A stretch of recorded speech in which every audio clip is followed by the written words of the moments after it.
Bismillahirrahmanirrahim. Alhamdulillah wassalatu wassalamu ala Rasulillah. Amma ba'd, sahabat-sahabat, ikhwan dan akhwat yang dimuliakan oleh Allah Subhanahu wa taala.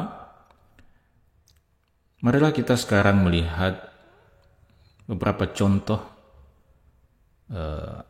apa yang dilakukan oleh generasi terbaik umat ini, dimulai dari para sahabat dan generasi para ulama sesudah mereka. Bagaimana mereka menentukan proyek terbaik dalam kehidupan mereka, dan bagaimana kemudian kesungguhan dan fokus mereka untuk bersungguh-sungguh menuntaskan dan menjalankan proyek tersebut dengan sebaik-baiknya sebagai usaha dan upaya mereka untuk membangun kebahagiaan abadi mereka di dalam surga Allah Subhanahu wa taala. Kita awali dengan sahabat yang mulia Ubay bin Ka'ab radhiyallahu taala anhu. Kata Syekh Abdullah Al-Hawil, laqad kana masyru'u Ubay bin Ka'ab radhiyallahu taala anhu hifdha wa dhabti kitabillah. Seorang Ubay bin Ka'ab radhiyallahu taala anhu telah menetapkan bahwa proyek utama dan proyek inti yang akan menjadi fokusnya dalam kehidupan ini adalah bagaimana menghafalkan dan menjaga validitas kitabullah, menjaga validitas Al-Quranul Karim, sehingga kemudian di sepanjang kehidupan beliau, Ubay bin Ka'ab radhiyallahu taala anhu dikenal sebagai salah seorang sahabat yang menjadi rujukan utama dalam hal-hal yang berkaitan dengan Al-Quranul Karim. Meskipun patut kita catat bahwa fokus seorang Ubay bin Ka'ab radhiyallahu taala anhu dalam menjaga Al-Quran, baik itu dengan menghafalkannya, dengan menjaga validitas Al-Quran itu dan mengajarkannya, fokus beliau terhadap proyek ini sama sekali tidak membuat beliau kemudian mengabaikan kesempatan-kesempatan kebaikan lainnya, di mana beliau juga tetap berdakwah di jalan Allah Subhanahu wa taala. Ketika ada kesempatan untuk berjihad fisabilillah, maka beliau juga berjihad fisabilillah. Ketika ada kesempatan untuk berinfak dan bersedekah di jalan Allah Subhanahu wa taala, beliau juga menggunakan kesempatan itu dengan sebaik-baiknya. Tetapi di antara semua jalan-jalan kebaikan itu, beliau mengukuhkan dirinya untuk menjadikan Al-Quranul Karim sebagai proyek utamanya, sebagai proyek terbaiknya, sebagai proyek inti dalam kehidupannya. Kemudian kita pindah kepada sahabat yang lain, yaitu sahabat yang dikenal dengan kemampuannya untuk menggubah syair, menggubah puisi, yaitu sahabat Hassan bin Thabit radhiyallahu taala anhu. Di sini beliau mengatakan, wa kana masyru' Hassan bin Thabit radhiyallahu taala anhu nusrata al-aqidati bisyair. Proyek inti dari seorang Hassan bin Thabit radhiyallahu taala anhu adalah nusratul aqidati bisyair.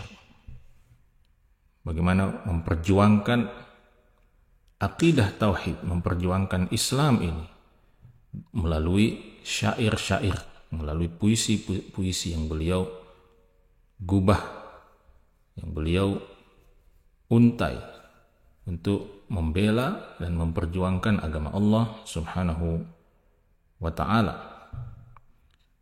Sampai-sampai dalam satu kesempatan Nabi SAW mempersilahkan kepada Hassan bin Thabit radhiyallahu ta'ala anhu untuk menjawab dan merespon serangan opini musuh-musuh Allah Subhanahu wa ta'ala melalui syairnya, di mana Nabi SAW pernah mengatakan, ajib anni ayyadakallahu biruhil qudus. Ajib anni, jawablah atas namaku, responlah, berikanlah respon, berikanlah jawaban atas namaku. Kata Nabi SAW, ayyadakallahu biruhil qudus. Semoga Allah SWT menguatkanmu, mendukungmu dengan Ruhul Qudus, maksudnya dengan malaikat Jibril alaihissalam.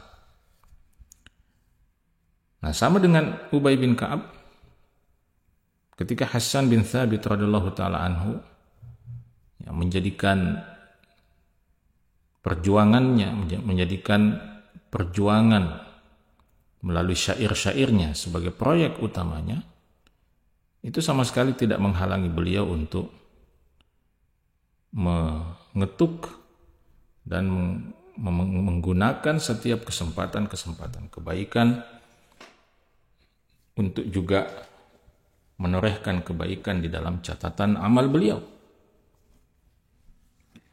Lalu kita lihat juga seorang sahabat yang lain, yaitu sahabat yang mulia Abdurrahman bin Sakhar, atau yang lebih kita kenal sebagai Abu Hurairah radhiyallahu ta'ala anhu,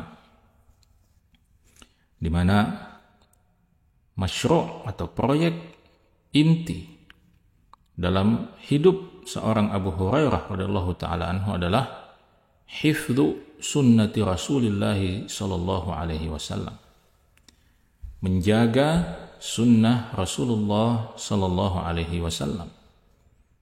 Jadi jika seorang Ubay bin Ka'ab menjadikan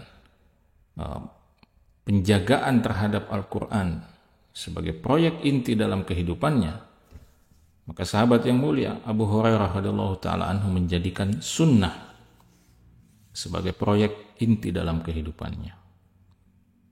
Sehingga ketika kita mempelajari sunnah Nabi Sallallahu Alaihi Wasallam, maka salah satu nama yang tidak akan mungkin bisa kita lepaskan dari kajian sunnah itu adalah sahabat yang mulia Abu Hurairah radhiyallahu ta'ala anhu. Sehingga di sini dikatakan oleh Syekh Abdullah Al-Hawil, fasara rawiyat al-Islam wa hafidh al-hadith al-awwal bila munazi'.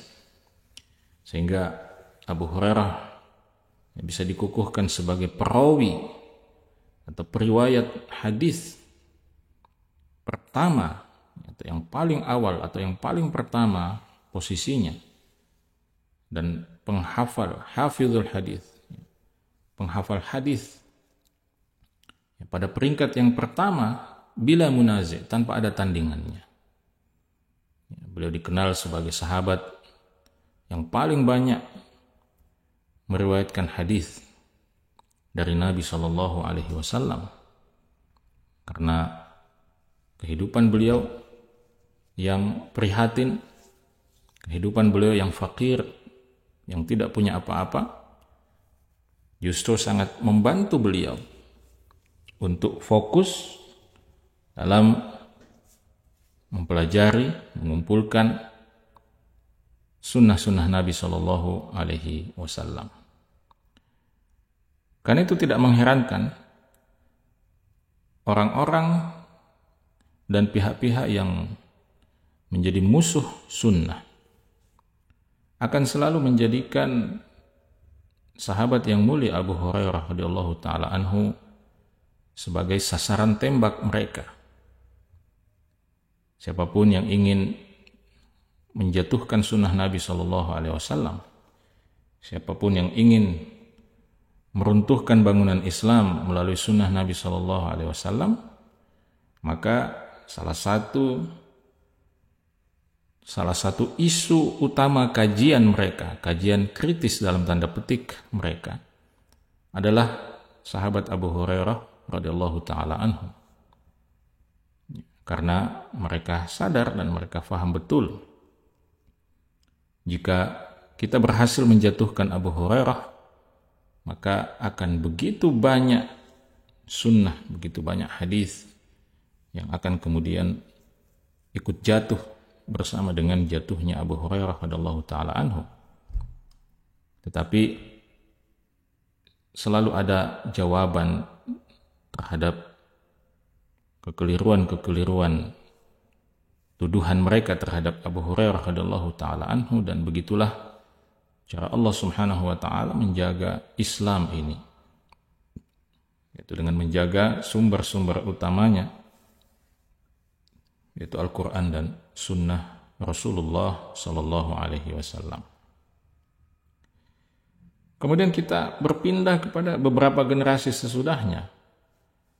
Kita berpindah kepada seorang ulama, seorang alim besar yang bernama Muhammad bin Ismail Al-Bukhari rahimahullahu ta'ala, atau yang lebih kita kenal dengan Al-Imam Al-Bukhari rahimahullahu ta'ala. Seperti yang kita ketahui bersama bahwa salah satu proyek inti dalam kehidupan seorang Imam Bukhari rahimahullahu ta'ala adalah menyusun kitabnya yang luar biasa, yaitu kitab Al-Jami' As-Sahih, atau yang lebih kita kenal sebagai Sahih Al-Bukhari. Satu kitab yang mengumpulkan hadis-hadis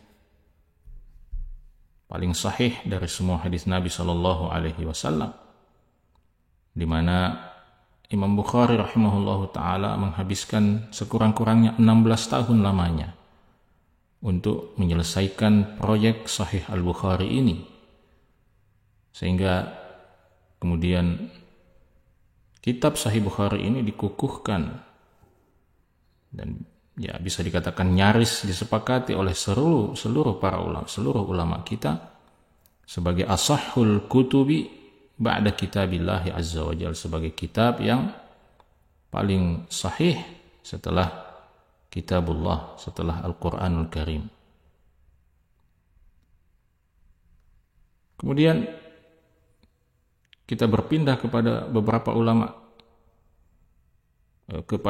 ulama setelah generasi Imam Bukhari rahimahullahu ta'ala.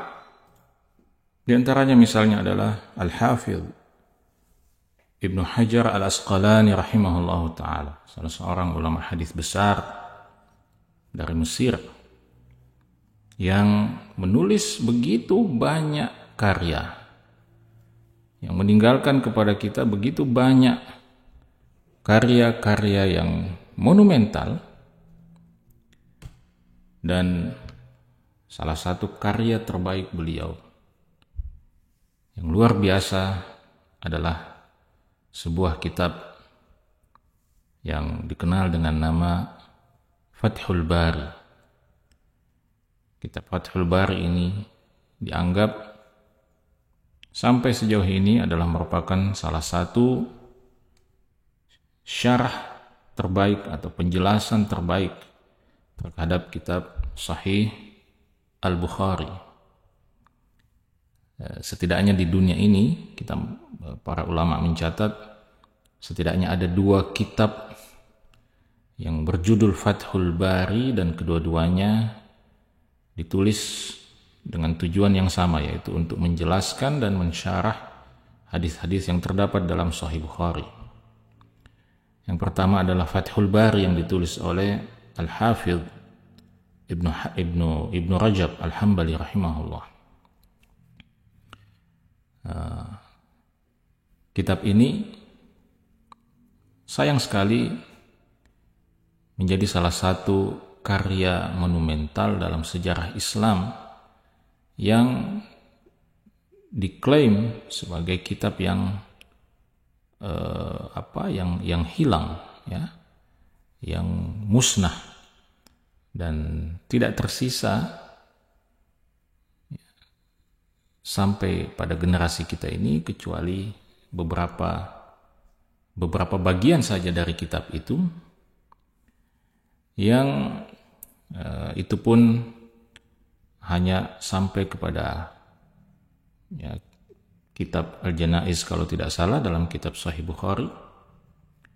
Dan para ulama mengatakan seandainya naskah dari kitab Fathul Bari yang ditulis oleh Ibnu Rajab Al-Hambali itu bisa ditemukan secara lengkap, maka bisa dikatakan kitab itulah yang menjadi syarah terbaik untuk kitab Sahih Al-Bukhari. Lalu Fathul Bari yang kedua adalah Fathul Bari yang ditulis oleh Al-Hafidh Ibnu Hajar Al-Asqalani rahimahullah, di mana Al-Hafidh Ibnu Hajar Al-Asqalani rahimahullah menghabiskan setidaknya 25 tahun lamanya untuk menyelesaikan kitab Fathul Bari yang mensyarah atau menjelaskan kitab Sahih Al-Bukhari. Satu kitab syarah terbaik dalam Sahih Bukhari yang konon Al-Imam Asy-Syaukani, beberapa ulama yang hidup beberapa abad sesudah itu, ketika diminta untuk menulis syarah terhadap Sahih Bukhari, beliau mengatakan la hijrata ba'dal fath. Tidak ada hijrah lagi setelah al-fath. Maksud beliau, saya tidak perlu lagi menulis satu syarah terhadap Sahih Bukhari setelah adanya Fathul Bari yang ditulis oleh Ibnu Hajar Al-Asqalani rahimahumullah. Maka catatan saya sama dengan catatan sebelumnya bahwa Al-Hafidh Ibnu Hajar Al-Asqalani mengajarkan kepada kita bahwa meskipun kita telah mempunyai satu proyek inti dalam kehidupan kita, tidak berarti sama sekali kita kemudian meninggalkan atau mengabaikan, apalagi meremehkan kesempatan-kesempatan kebaikan lainnya yang Allah hadirkan dalam kehidupan kita. Maka Al-Hafidh Ibnu Hajar Al-Asqalani meskipun menjadikan penulisan Fathul Bari sebagai proyek inti kehidupannya, beliau tetap mengajar sebagai seorang guru. Beliau tetap menjalankan tugas-tugas kenegaraan sebagai seorang hakim, sebagai seorang qadhi. Dan lebih daripada itu, beliau juga tetap menulis karya-karya lain yang juga sangat fenomenal dalam khazanah keilmuan Islam. Beliau menulis dalam ilmu biografi, beliau menulis kitab Al-Isabah fi Tamyiz As-Sahabah, satu kitab yang mengumpulkan biografi para sahabat Nabi Sallallahu Alaihi Wasallam. Beliau juga menulis kitab-kitab lain dalam bidang beliau sebagai seorang ulama hadis rahimahullahu ta'ala. Kemudian ulama lain yang patut untuk kita sebut di sini adalah Syekh Muhammad Nasiruddin Al-Albani rahimahullahu ta'ala. Sebagaimana yang beliau sendiri nyatakan bahwa proyek utama, proyek inti dalam kehidupan seorang Syekh Al-Albani rahimahullah adalah taqribus sunnah baina yadayil ummah. Taqribus sunnah baina yadayil ummah. Ini adalah nama atau label proyek yang beliau sendiri yang menuliskan dan menetapkan untuk dirinya, bahwa semua yang beliau lakukan di sepanjang hayatnya itu adalah sebagai upaya beliau untuk mendekatkan sunnah Nabi SAW kepada umat ini. Taqribus sunnah baina yadayil ummah. Bagaimana mendekatkan sunnah ini kepada umat ini. Bagaimana menyajikan sunnah-sunnah Nabi SAW dalam format, dalam tulisan yang mudah untuk diakses, mudah untuk dikonsumsi, mudah untuk dibaca oleh umat ini. Sehingga lahirlah puluhan karya, puluhan kitab, ya, setidaknya mungkin lebih dari 113 kitab yang dihasilkan oleh Syekh Al-Albani rahimahullah, dan 2 di antara kitab itu adalah karya fenomenal beliau, yaitu silsilah al-ahadits as-sahihah, ya, silsilah hadis-hadis sahih, dan silsilah al-ahadits al-dhaifah, silsilah hadis-hadis lemah dan palsu, yang sangat luar biasa manfaatnya bagi kita semua, terutama yang tidak menguasai ilmu hadis, yang sangat membantu kita untuk memahami sunnah Nabi Shallallahu Alaihi Wasallam. Kita juga mengenal misalnya Syekh Muhammad bin Shalih Al-Utsaimin rahimahullahu taala, di mana ketika kita melihat sejarah dan biografi kehidupan seorang Syekh Al-Utsaimin rahimahullah, maka kita bisa melihat dan menyimpulkan bahwa proyek utama dan proyek inti dari seorang Syekh Al-Utsaimin adalah tadrisul ilmi lil 'ammati wal khassah.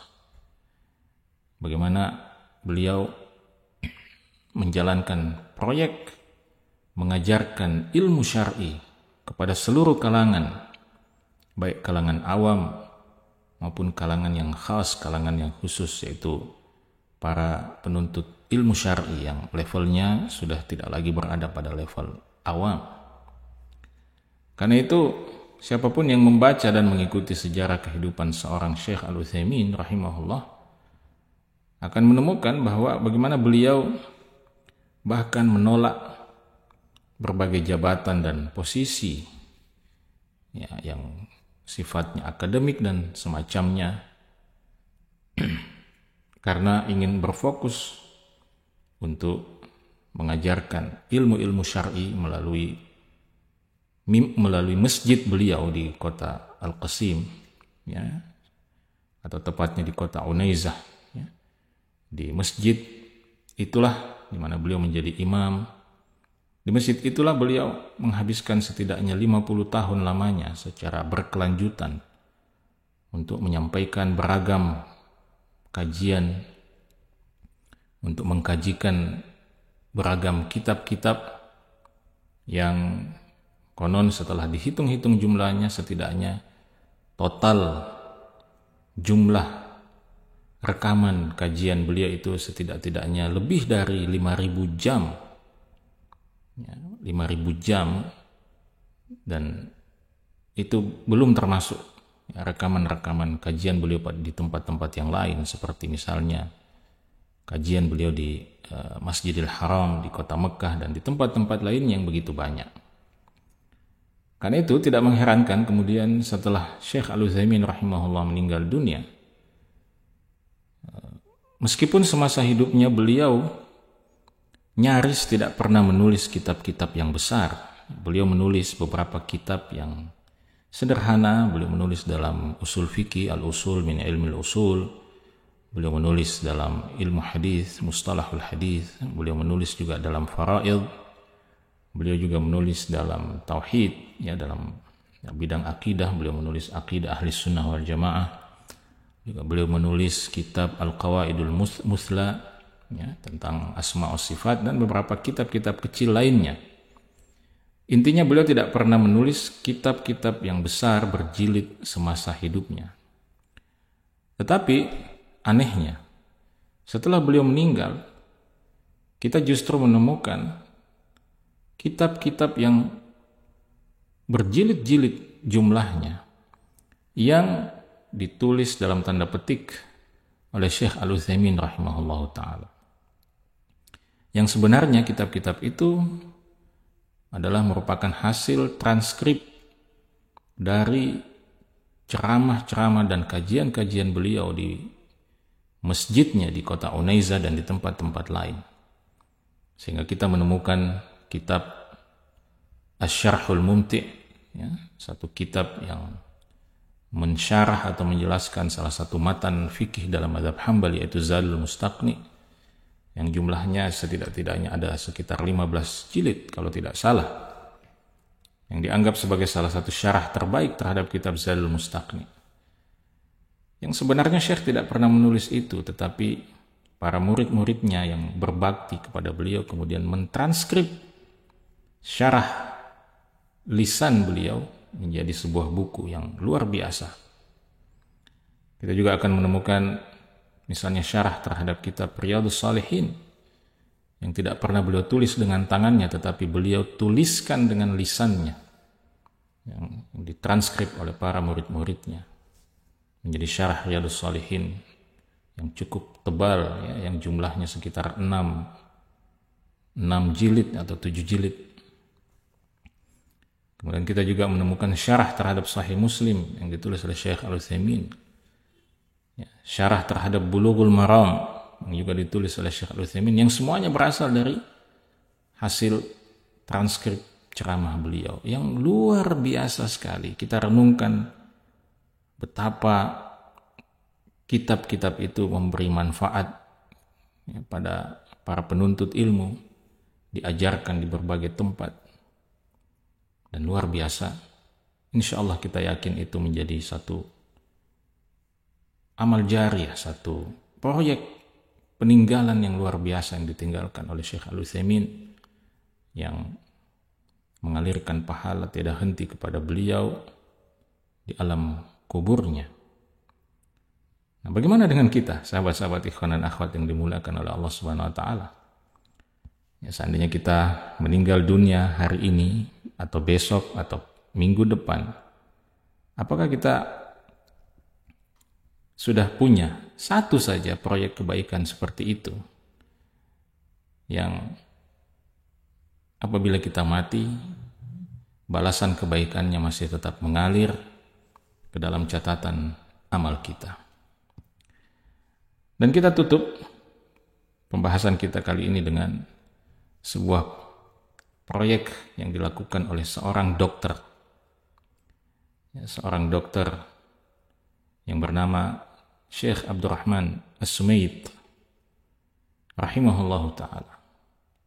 Syekh Abdurrahman As-Sumaid rahimahullahu ta'ala ini adalah seorang dokter yang sebenarnya dokter senior di Kuwait, ya, kalau tidak salah, yang sebenarnya sangat punya peluang besar jika ingin menjadi orang kaya, menjadi orang yang menjadi seorang dokter yang berpenghasilan besar. Tetapi beliau kemudian mengalihkan proyek inti kehidupannya kepada proyek dakwah di benua Afrika, di mana seluruh pikiran dan kerja keras seorang Syekh Abdurrahman As-Sumaid rahimahullahu ta'ala kemudian beliau fokuskan untuk menyebarkan dakwah Islam itu di benua Afrika.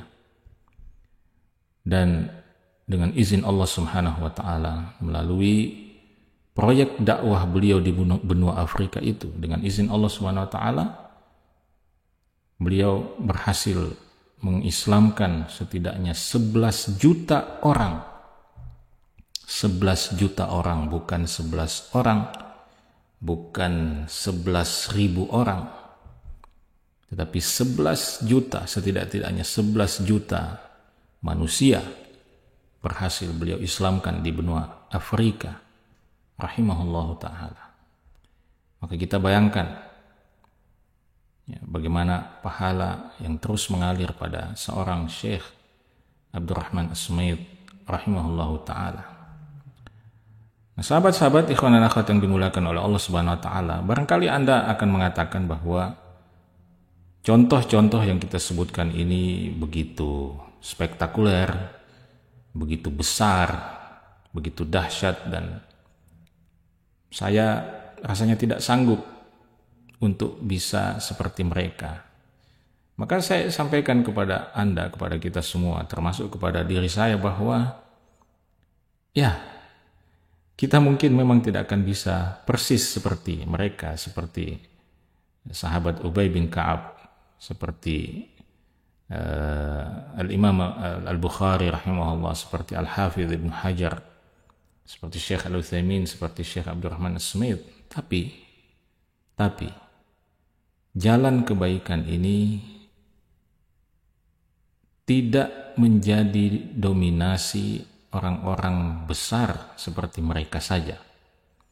Orang-orang yang sederhana seperti kita pun bisa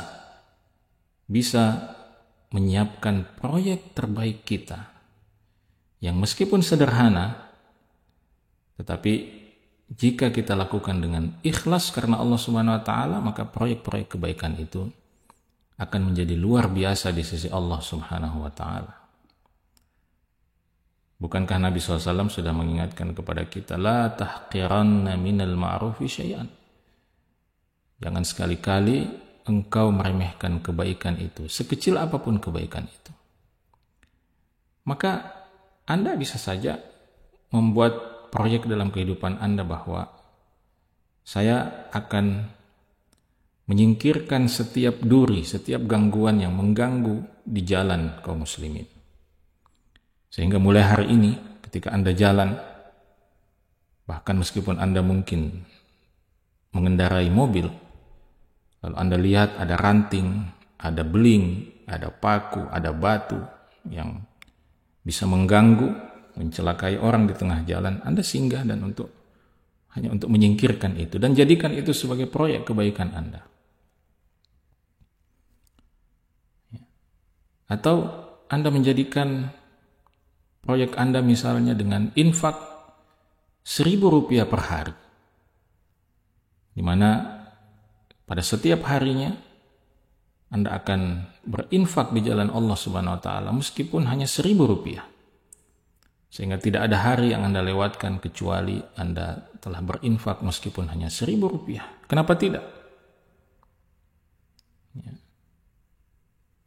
Anda bisa menjadikan proyek Anda misalnya dalam bentuk proyek dakwah, di mana Anda berkomitmen setiap hari misalnya membagikan satu hadis Nabi SAW kepada orang-orang yang Anda kenal. Kenapa tidak? Intinya, jangan pernah meremehkan kebaikan sekecil apapun itu. Jangan pernah meremehkan proyek-proyek kebaikan Anda sekecil apapun itu.